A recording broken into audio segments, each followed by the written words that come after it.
Hey everyone, welcome back. Does Ludo King freeze right when you're trying to enter a match or lock up in the middle of a game? Here's the official fix, straight from Ludo King's own support team.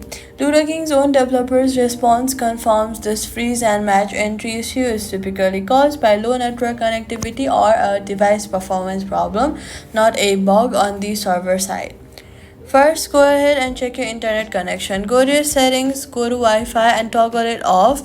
Wait for 30 seconds and then toggle it back on. After that, you could also switch mobile data if your Wi-Fi is weak. Close every other app in your recent app list since background apps compete for the same memory and resources. Ludo King needs to enter match smoothly. Force close the Ludo King app completely from your recent apps and then relaunch it fresh, exactly as their support team recommends.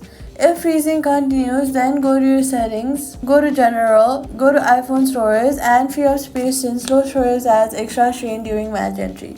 So all you've got to do is reset your connection, close background apps, relaunch fresh. This Ludo King owns recommended fix for freezing and matches entry issue, and that's it. Subscribe.